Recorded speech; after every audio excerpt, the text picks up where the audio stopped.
Papa Joe for this week's edition of the Metal Shop Plugs. This week we've got our good friends in Brother Strange here, paying us a little visit. It's about time. It's been a long time coming. We've had the pleasure of checking them out, their shows, and we also did a photo shoot for them sometime earlier this year. We got to have some beers with them at Rosa's Cantina. That was pretty cool. So I'll go ahead and let you guys give us a quick intro. Hi, El Paso, Chuco, Steve on vocals. Hey, I'm Mark. I play the drums. James, I play the bass. Mike, guitar. Yeah, so I think, I don't know if it's a coincidence, but this is perfect timing for Brother Strange vlog. They have a pretty significant event coming up this weekend. It's their Brother Strange EP release. That's right. What's the name of the EP? The name of the EP is Burn It Down. It's our second EP, so it's like our new set of 5 songs that we got. I like the cover art, and I especially like the photo on the back. Right. And it's one of the photos from our photo shoot, and I'm completely honored that they use one of my photos for this. It's pretty awesome, man. We're For me, it's like- honored, brother. It's We're like, honored. yeah, feel right here, man. Thank you. So go ahead and talk to us about how you guys got together. I mean, you guys are all like almost maybe close to my era. I grew up in the 80s, so I don't know. Yep. Yeah, more or less. Yeah, the 80s were a buzz. I guess, you know, I got out of another situation that I was in, and I wanted to get back into it. I took a year off, and then when I wanted to start billing, wanted to do something a little bit different, you know, instead of the 80s sound that we were doing. I wanted to kind of do something more like 70s hard rock, you know, balls to the wall kind of rock and roll, and you know, with some sex appeal that goes along with it, but still heavy enough for the guys. And by doing research, I started stumbling into this genre of music that started, you know, in the early 90s, more or less. In California, the stoner rock genre and man, it's like listening to Sabbath, listening to Zeppelin, listening to Aerosmith. It's like everything that influenced me and what I liked, but fresh and new and in a different twist to it. And you know, I went for it, and luckily I was able to find the brothers that were strange enough to go on the journey with me. And you know, just like any other band, it took me a while to get the right gentlemen that fit together, the chemistry and everything. But you know, it's part of the industry, and everybody goes through it. And you know, you go by weeding out and you know, and experimenting. But you know, I'm very happy with how the direction of our band is going through right now. Cool. So did you guys already know each other? Like, do you guys go way back, or? Mark and I go back about 25 years ago. Yeah. We were in a band together in Las Cruces. So we did a band together for a while, which was a lot of fun. So And then a few years later, the two of us together, we made a little CD, just the two of us, you know, and just, you know, so we know each other pretty well musically for sure. Yeah, just trying to experiment and see where it would take us. So was it like you got a hold of one of them, and then they brought? Right. I hooked up with Mark for a while, and then you know, and then from there we started adding, and you know, he's been with me the longest. Cool. And finally we, you know, like I said, we got the right chemistry going. Yeah. So what about like your personal music history? Like, are you guys like 80s metalheads, 80s like glam rock? I'm a metalhead, but I came from the late 80s punk scene in El Paso. Sound C's and that kind of stuff, so.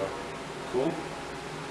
Yeah, I love metal, not thrash or anything like that. More of an 80s guy, right? The Led Zeppelin, the Saxons of the world, the Rushes, the type of thing. But I think everything you listen to influences you in one way or another, right? So Right. it's all good stuff.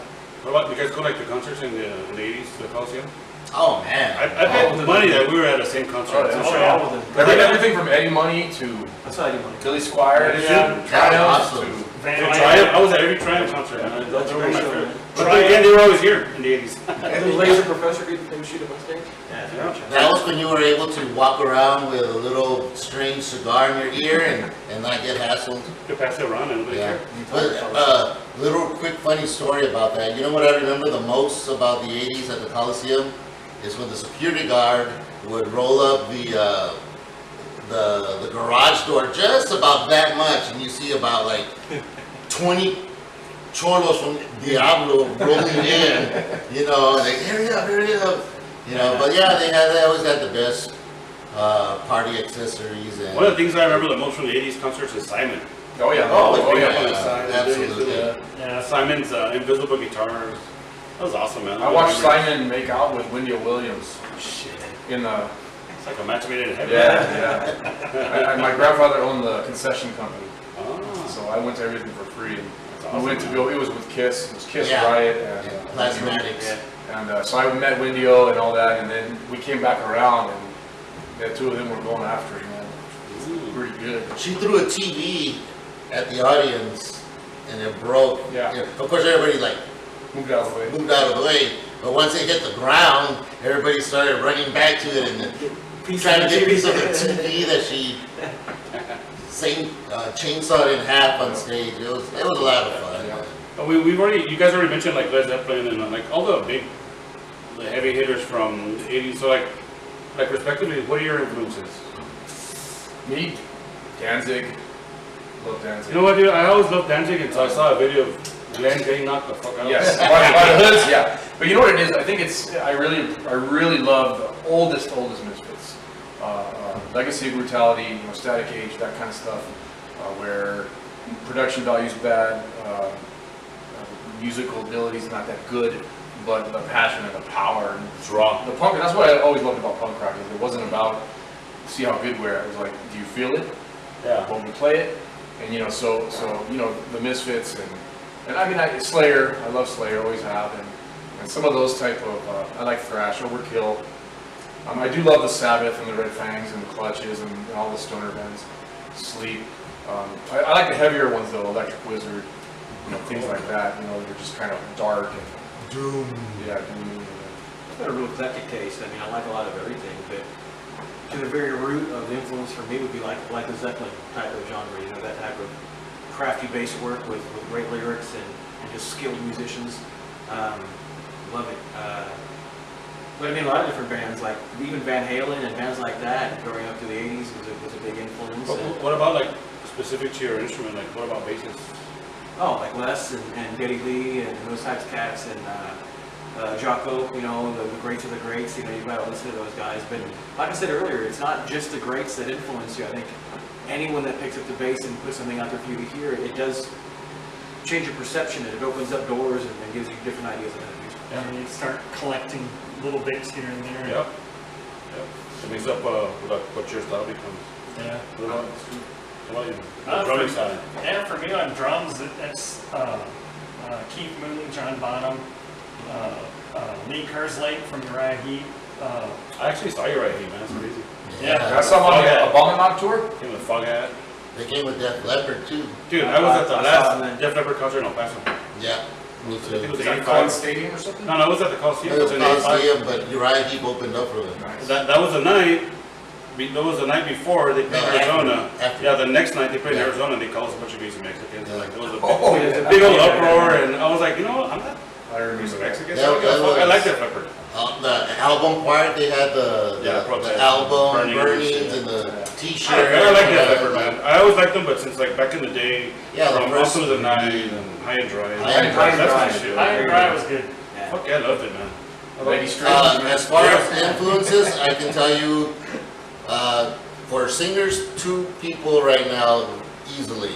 Number one is Bon Scott. The first time I ever saw that guy, I was like, that's what I like. That's what I want to do. Yeah, it's like my favorite That- band of all time. That's what that's what really got me. And then the other one was David Lee Roth from Van Halen. Is like just the Look at energy. You know, the energy and the showmanship that he has. He wasn't even a good singer, and he's, well, still not a good singer. He still pulled it off. But still, man, you know, just He has the perfect combination that, of all the parts you yeah, need. exactly. He didn't be Master of ridiculous. bullshit. Yeah, He was exactly. Ultimate still frontman. they Yeah. were all- Yeah, totally. But Assless those chaps, two I mean- have always been Steve, you really need some big. assless chaps. Right. Chaps would be a- Aren't all chaps assless? They use those, Ah, they use those high kicks too. Okay, cool. So let's go ahead and talk about your sound. And I'm not asking your genre, but I would like for you to give me what you think your sound is in your own words. wow. We've had people tell us we sound a little COC with a little bit of clutch, with a little bit of crowbar, with a little bit, you know what I'm saying? A lot of stuff. I don't know. I don't even know how I would say it. What would you say, Mark? Yeah, I mean, because we're all coming from different backgrounds and drawing a lot of different influences, so it all comes out, you know. I mean, we got a real, you know, really good, nice jazzy bass licks going over, you know, heavy duty drums, a lot of riffing, bluesy vocals. I don't know. What do you think, Steve? It's a combination of what he just said of everything. I could also ask you, like, if there was a touring band coming to town that you thought you guys would mesh like excellently with, who would it be? Monster Magnets, Clutch, I think even down. Down, Orange Goblin would Yeah. be a lot of fun to do. Cool. So let's talk about your original music. You mentioned earlier that this was your second EP. Mhm. So what was the name of your first EP? The first EP that the one that came for this one, it was called Wolves and Whiskey. It is called Wolves and Whiskey. We finished it last year, so our goal, first of all, is to try to do like an EP every year, you know. And so far, we're on track. What about 16, like a full 17. length? Is there ever going to be a time where you think, okay, we've done the EP thing, so maybe we should do like a full length? You know, Probably. At some we point. probably will.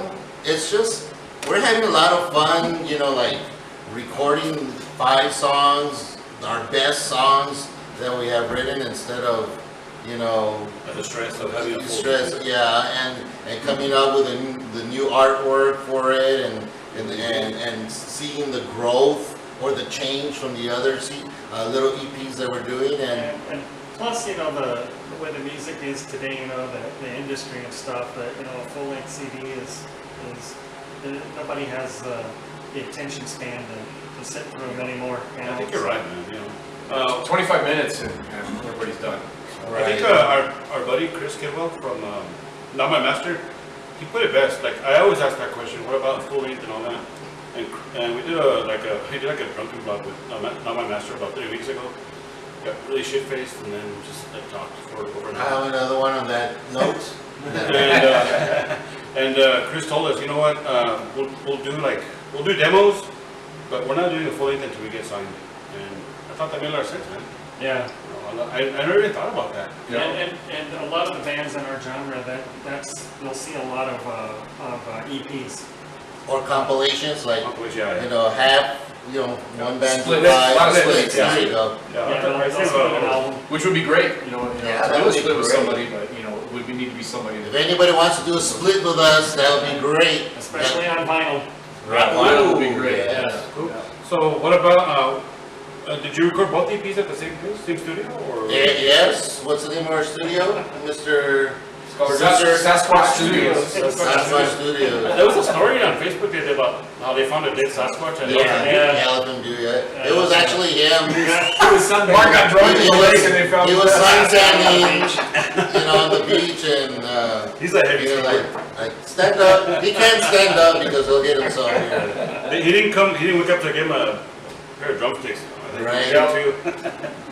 So y'all are DIY, you record yourself? Yeah, we recorded ourselves on our own recording gear and our own rehearsal room, and we just go from there and try to knock it out and try to make it sound good. Try to capture our live sound really, and each time we've recorded, we've tried to get closer and closer to that live sound, and we're hoping to do a live EP also. Try to get the songs out live and try to capture more of our live energy. That's awesome. Which goes back to the 70s when Absolutely. all this computer stuff wasn't existing. Yeah. I'm ready. Are we just speedwagon? Even with mistakes is actually a good thing to have. I mean, you know, Cheap trick. little bits of little, you know, the mistakes make it real. Right. You know, there's not a computer fixing the little things. There's a special place in my heart for live albums because the first concert I ever went to was Peter Frampton, and it was a Frampton Comes Alive tour. Oh, I was 7 years old. You went to that concert. I was there, man. The concert. Yeah. 38 special opened for them before they were even known. So I'm totally for a live album. That's cool, man. We've actually had a band like record when they performed here for their vlog last year. It was a band called Toast House. They mic'd everything up and they actually posted that as a single. Like, See, I like that. Yeah, that's cool. That's very it cool. sounded really good. So I mean, that's totally doable. Okay, so like, talk to me about your new EP. What direction were you? Was it a different direction from your first EP, or what? Was there like a game plan for this, as far as like writing it and the music? There was not a game plan for it. It was a natural Progression. evolution. Yeah, It evolved. As these two guys came in, Rocksteady here and the Riffmeister, you'll hear the changes. They weren't on the last one. Okay, so there's a difference in playing right there, and you'll hear it on the new record, on the new songs. And you'll hear Mike's influence, with him bringing in the majority of the riffs and working them out and reworking the stuff that we already had that we were working on. And of course, this dude here, you know. I saw you play a 5-string bass, right? Yeah. So is it tough for an 80s guy to play a 5-string? No, Just something you I got got used a to? concept. I've been playing 5-string now for like 12 years. He confuses the hell out of me when I'm watching. What throws me off is going back to a 4-string and realizing I can't go back to that 5-string. You gotta retune. Yeah. Cool. So, what are the main topics of like your music? Like, what do you write about? I think on this one, Because you know, like, excuse me, but art. I mean, Steve is like a really art. He's motivated by art. He's an artist. He's an art teacher, right? He's an art teacher in El Paso. I see a lot of the stuff that he shares. You do that burnt wood art. Modern Renaissance. It's amazing, man. So I always think to myself, that must be pretty awesome when you sit on the right, because it's like you have all these things in your mind that are creative. So how does that translate to when you're writing? it's the same thing, except instead of using a brush or a pencil, you're using words, and you try to make it as colorful as you want, and still come out, with the same concept that you're trying to say. One of my biggest influence in writing lyrics is David Bowie, because he took from the Dadaist movement, where he would have a box filled just of newspaper articles, and he would cut out just the headlines and put them in the box, swish them around, pull them out one by one, and the way they came out is the way that he would write it down, and then he would make a concept out of that. And I knew about that a long time ago, especially studying in college about the Dadaism and Marcel Duchamp with his ready-mades. But that is exactly what I like to do. It's the same thing as art, just using a different medium. Wow, I've never ever heard anybody describe it that way. That's awesome, man. I knew it. Like even before this vlog, I already knew it was gonna be awesome. I thought it was because we all had beards, Like they were like sending signals and stuff. right? Okay, so like where can your fans hear your music? Do you guys have Spotify? Is there any internet places where they can find your music? Yeah, we have our main page is our Facebook page. We don't really have a website. We just rely on the Facebook page, but we also have Twitter, Instagram, Reverb Nation. You can find us on CD Baby to buy the CDs. SoundCloud. we're on there. We have some samples up on there. So yeah, Facebook's the main one, and it has links to everything else, and YouTube. Also, there's some live videos of them on Mama Judy's Showbiz. That's right. Yeah. So Thank you so please, much. check that out. And also, I don't know if you know, but like CD Baby is like the entryway to Spotify. So now you have to submit your music to CD Baby before you get on. Or that's one of the avenues you can Right. take in Spotify. So Yeah. I think that's We're on our way. shortcut. Yeah, that's cool, man. I mean, I mentioned Spotify because I love it, man. Same I here. get the Spotify Premium and I listen to whatever I want, whenever I want, except for Def Leppard's old stuff. Yeah, That old stuff's not on You there. still have the cassettes for that one? No, I go to YouTube and listen to them. And we're also on a radio station, an internet radio station called Rock Rage Radio. Oh, cool. That's out of Cleveland. Out of Cleveland, yeah. It's like an internet radio.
since it's really important with the day coming up on July 21st, I'm about to ask you like which venues you played at, But we'll go ahead and bring up the package playing at the Rock House Party Grill, July 21st.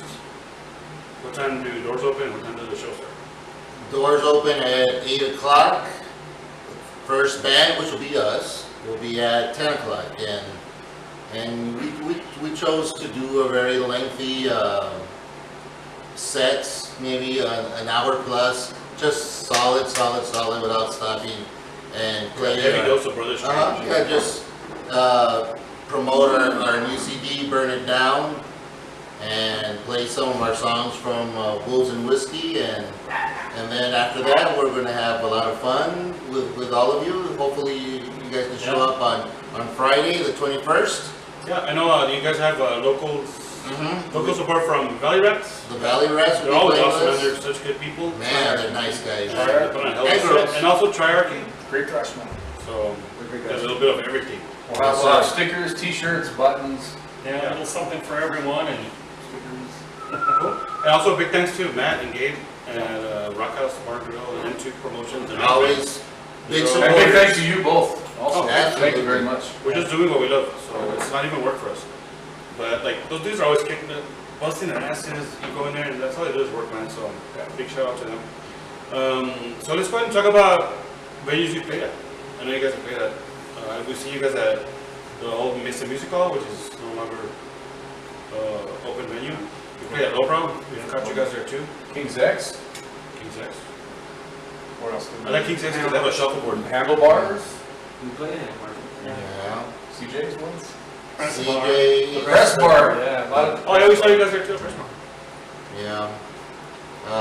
Just the regular venues that, I mean, you know, we're not a cover band, so we don't really play at a lot of the venues that only hire. We played at the The Sandbox? No, Oh, Sandbox. No, it was the something building for the 420 Fest. Oh, yeah, the Oh, yeah.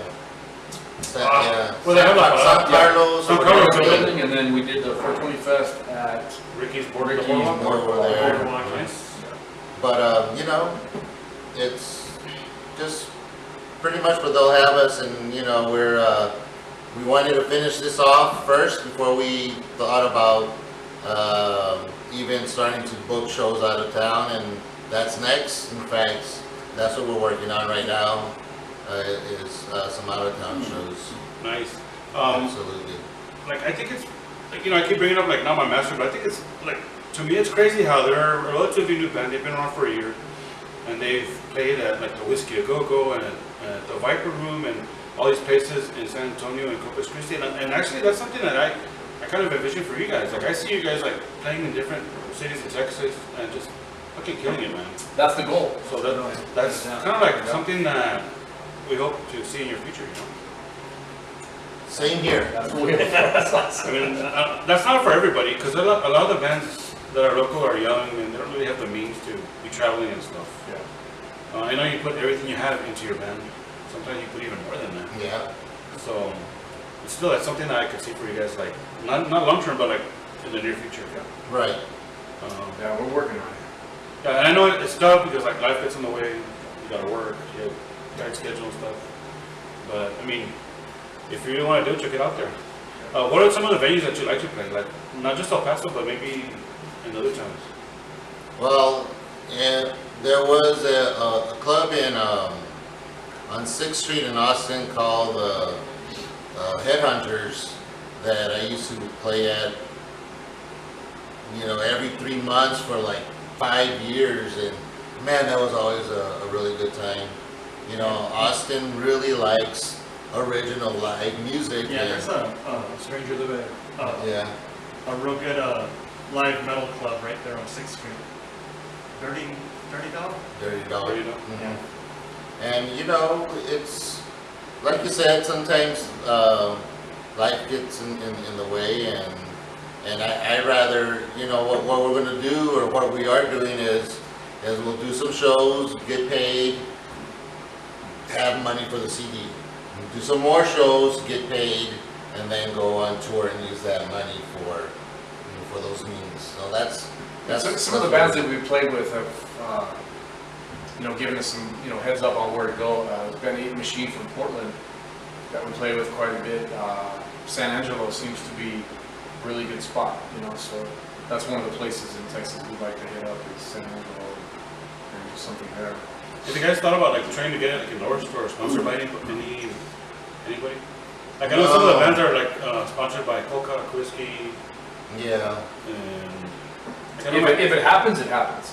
Right. But I don't think we're the type of guys that are going to go looking for it. Yeah. We're not actively out looking for it. I mean, we'd love it. I mean, Yeah. It would be good, but Yeah, people are always telling us the same thing, we should get like sponsors for the vlogs, and because like everything that Judy and I do, that it's self-funded. Like we buy our own stuff, Yeah. we use our stuff. Like I spend so much money on batteries, because I do use flash when I shoot shows, and I don't give a fuck what everybody says about using flash.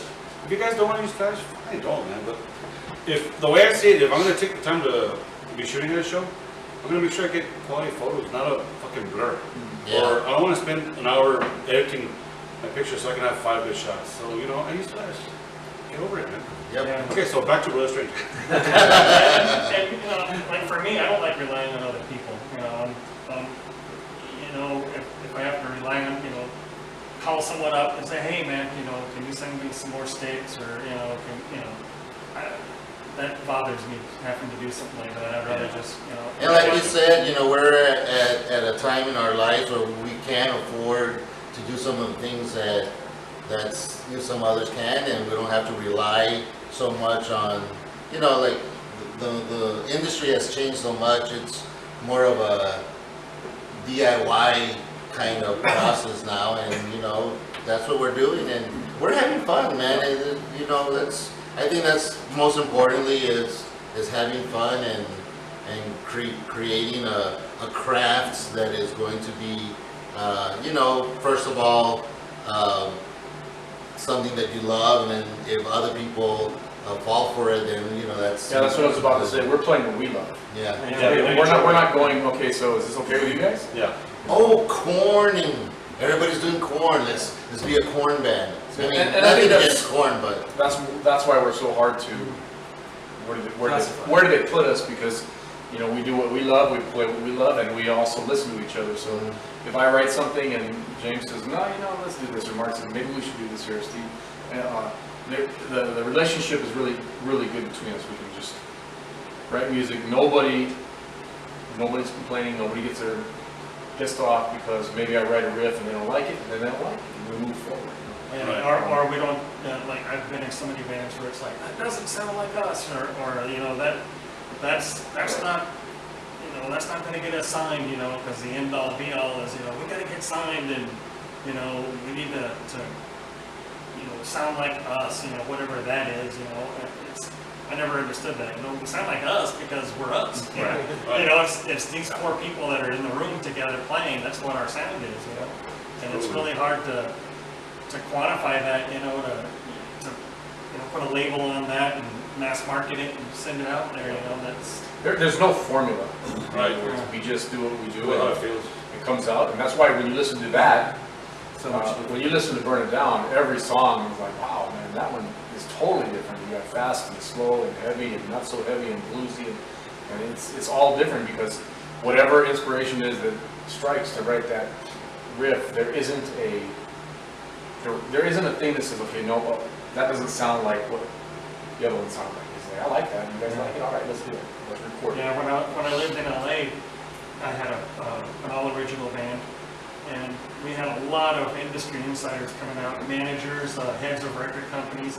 They'd come and sit and listen to us, buy us beers all night, hang out, but they couldn't sell us, but they would bring their bands that they're marketing, and, they had them dressing alike with the same hair and Cookie cutter. and but you could tell, they were invested in these kids, to market them, selling Coke or Pepsi or something, it would really turn me off on the industry at that point. And we're going to stay hard. We're not going to change. You're not gonna let the influence change Nah. you. No.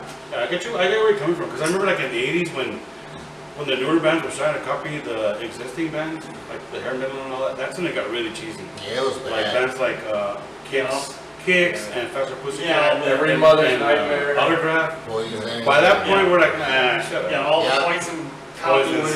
As I soon don't even as, like LA Gun. as soon as one band would hit, then the record companies would roll out 10 more just copies, copies, Yeah. trying to get that piece of the pie, and it was kind of rough.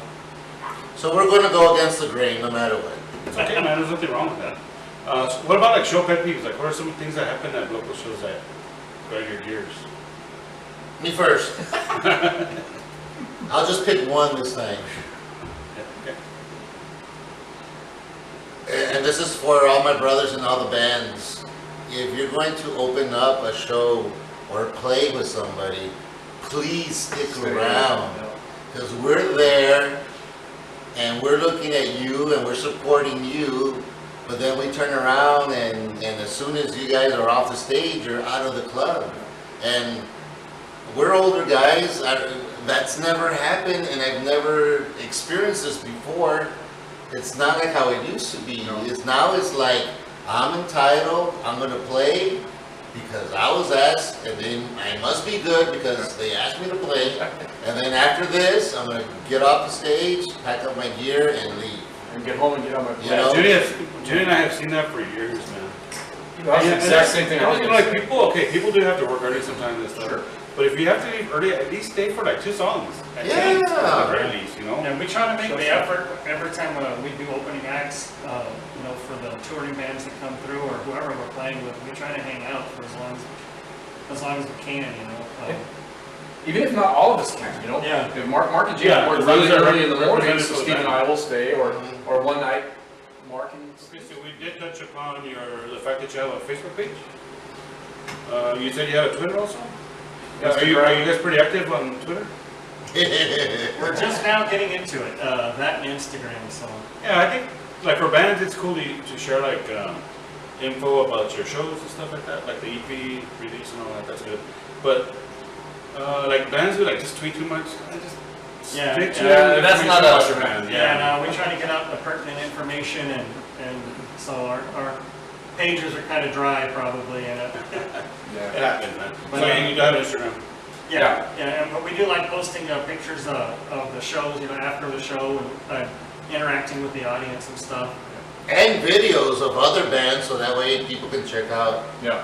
what's out there as Yeah, we well. do like to put videos of bands we played with. Yeah. That's important. Yeah, you never know who you're helping out. Exactly. So okay, so like let's say you get booked for a show. Like how long is your set, or what's the time span? Like the shortest, the longest? Opening, half an hour, right? Yeah, we've done like a few half-hour shows up to 4-hour shows. Yeah, just Where depends on. we're But Yeah, I but mean, that's when we're pulling, things out of our Extended, ass. extended versions. we're playing songs we've never played before. John Bonham and Moby Dick. Right. Average though, an hour. I mean, Yeah, yeah. An hour is about average. We got a good solid hour of originals, and we got a good solid hour of covers if we have to. Who do you guys cover? Ooh, I'm well, interested too. Mountain? Mountain, Black Sabbath, ACDC. AC/DC, Wasp / Jethro Tull. Dude, I saw Wasp. So did I. Alice Awesome, man. Cooper, Clutch. Iggy We Pop, even did the Beatles once. Yeah. real heavy. Monster Magnet or Monster Magnet, we did. Monster Magnet covers the Cars, covered by Brother Strange. Nice. Yeah. So what about any advice you would give to a young musician? I know Steve's a teacher, so that's probably his forte. I'm gonna say is don't give up, don't get anxious. I guess I'm old school, but I think that a lot of people think that once they get a guitar that they're ready for the clubs. Get in that garage, smoke some whatever's gonna influence you and drink whatever's gonna influence you and write whatever's gonna influence you and do the work. Do the work, play, practice, and make sure that your craft is tight and so that when you get out there, it's something that people would like. So don't get too anxious. Stay in the garage and Expect do nothing. the work. Don't Yeah. expect anything. Yeah. Go out there and do what you love. That's like probably the biggest thing, especially today. Everything's instant gratification. Hey, I want to be a rock star. you know, well, how come nobody likes me? Because, you know, you didn't. Because I just started yesterday, so. Yeah. Where are my fans? You know, and I get a lot of, you know, people go, hey, teach me how to play the drums. Like I can show you how to play in a, you know, in an afternoon or something, you know, and it's like, you know, for me, it's been a passion of my life, you know, from like 4th grade, you know, playing drums. And, you know, and I would go home and instead of playing video games and stuff, I would go home and I had a reel-to-reel 2-track. And I put Pong. probably Pong. hours, Yeah, Pong.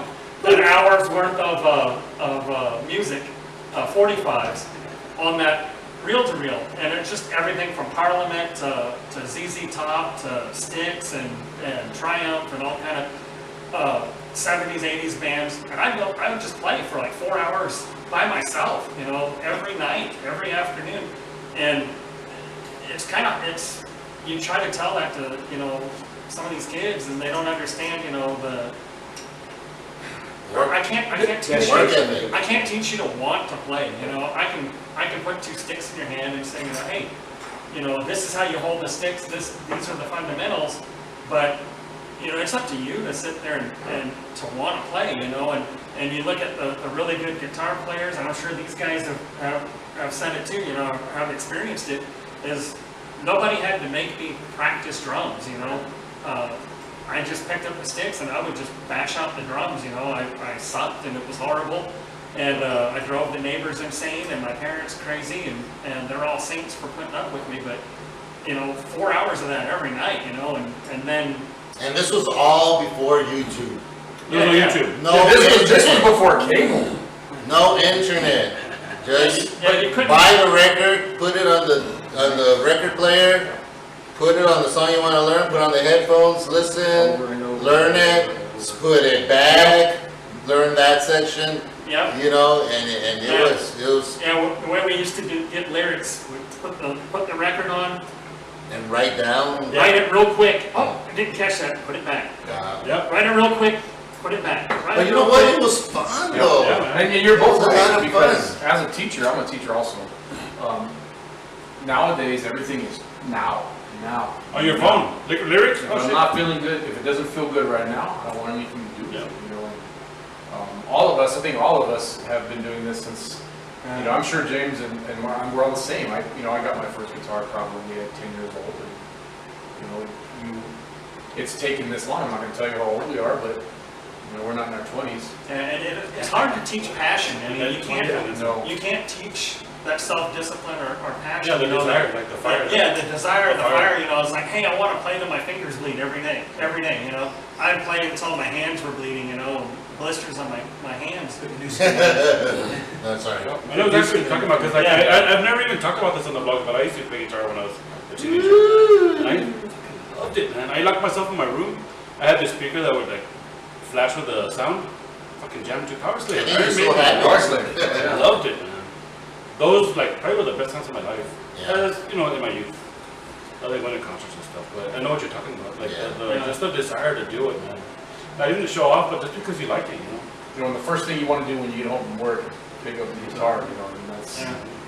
still that way, this But I many mean, years later. like, it's so instant gratification now on the internet. You know, like you can go to, I need lyrics for Black Sabbath, whatever. Just type it into Google, boom, you have them. Boom, there they are, sitting in front of you. You need the chords. You don't have to listen to the song over and over again to learn it. Boom, you have it right The there. tabs or the YouTube Yeah. DIYs. Yeah. And yes, we always had wrong lyrics. You can tune Here your and guitar there. with your phone. Oh yeah. Yeah, that's true. If you like bean enchiladas and stuff like that. Cool. So like, do you guys have any like crazy show stories? As together? As together, not really. Not really, but with other bands? Yeah, Oh, yeah, with okay. other bands, yes. Yeah. Yeah, absolutely. And Who has the craziest one? Well, let's see. I choose not to speak. Okay. Okay. Cool. You know what? I don't maybe. It's a little too much. That's what I'm trying to do. How about this? How about being the band for the strippers every Monday? Playing at a strip club. You would play 2 songs for the dancers. You would stop, and then the next one would come up and play 2 more songs. I did that for about 6 months. Every Monday, playing a band, and I'm sorry, babe, but You know, Mark, you remember? greatest days of my life. You know, Mark and I did play, we played at NMSU, the NMSU campus in Alamogordo. And at that show, while we were playing, the band we were in together, kids were ripping the seats out of the, ripping them out of the, I don't know, cement or whatever. I don't know if that's crazy or not, but that's the most tame thing I can think of is not, you know. And New Mexico, man. It's party down there. What was that called? Alamalooza. Yeah. You know what? Now that you say that, I'm not going to talk about stories, but Silver City, wow. Wow. Who would What? have It I heard was- someone say it was like boring as fuck. Yeah, but when there would be a out-of-town rock band playing there, it all went to, you know, shit? And they let loose. yeah. They don't have anything else That's to nothing do. else so- to do. There's Yeah. Silver City. Silver City.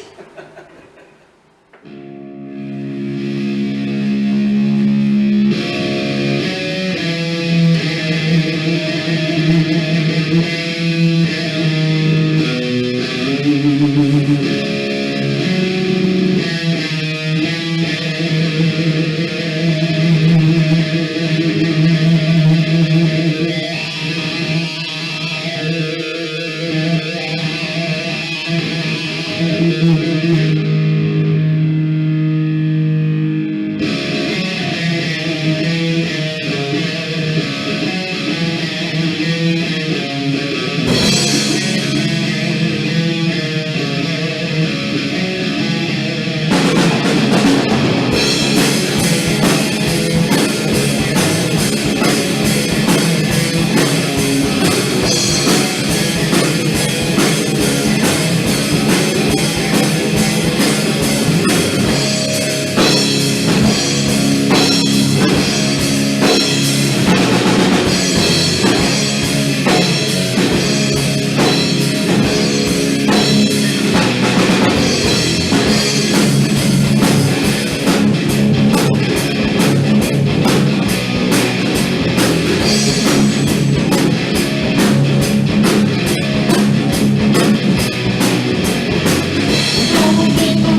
the last segment of the vlog.